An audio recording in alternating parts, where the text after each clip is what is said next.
Anthony Morel et toute l'équipe de Tech & Co est toujours au CES de Las Vegas. Aujourd'hui, on parle de taxi autonome. On n'a pas fini d'en parler dans la matinale parce qu'il y a beaucoup d'annonces du côté d'NVIDIA. Notamment, on vous en reparlera, mais là, on part à Vegas tout de suite. Ici à Las Vegas, les voitures autonomes, ça ne relève plus de la science-fiction, ça fait partie du quotidien, c'est même devenu presque banal. À l'image de ce robot taxi baptisé Zoox, je vous propose de venir avec moi à l'intérieur et on va aller faire un petit tour sur le strip. Bon, je viens de m'installer et la première surprise, non seulement il n'y a pas de conducteur humain dans cette voiture, mais il n'y a même plus de volant ni de pédale. C'est assez étonnant. En fait, vous avez 4 places, donc 2 et 2 qui se font face, un peu comme dans un carré TGV si vous voulez. Mais pour le reste, c'est une IA qui gère à 100% le trajet. J'ai juste entré ma destination via une application mobile et après, eh bien, c'est la voiture qui se débrouille pour dépasser quand il y a besoin, pour éviter les piétons. Alors, l'avantage de l'IA, évidemment, c'est qu'elle est plus fiable que l'être humain et donc elle va sans se déconcentrer, eh bien, suivre le code de la route à la lettre.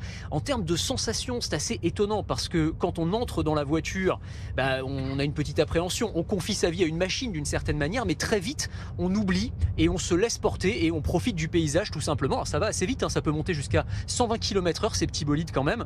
Alors évidemment, ça va poser plein de questions, ces voitures autonomes. En termes d'emploi, déjà, je pense que les chauffeurs de taxi ici à Las Vegas, ils ont quand même du souci à se faire.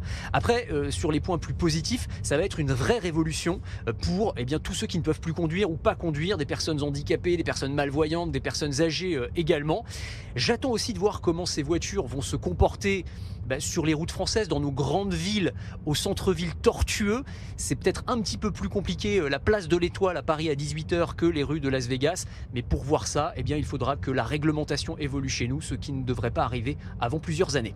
Bon, en attendant de tous rouler dans des voitures autonomes, il va y avoir une étape importante, c'est celle de ce qu'on pourrait appeler la voiture ange gardien, c'est-à-dire la voiture qui va veiller sur son conducteur en utilisant tous les capteurs et toutes les caméras embarquées couplées à de l'intelligence artificielle pour analyser tout ce que je fais en temps réel à l'intérieur de la voiture. Donc vous avez des caméras qui vont analyser les mouvements de mes yeux, de mes paupières, la dilatation de mes pupilles. Vous avez un petit capteur là, un capteur d'alcool. J'ai même pas besoin de souffler dedans, mais simplement il va analyser ma respiration et détecter la présence d'éthanol. Et à partir de tout ça, en fait la voiture va m'alerter de manière plus efficace. En réalité augmentée sur le pare-brise, je vais avoir des indications qui vont s'afficher. Donc par exemple, si je suis en train de regarder du côté gauche alors qu'il y a un danger qui arrive du côté droit, je vais avoir un gros signal en rouge qui va s'afficher directement sur le pare-brise.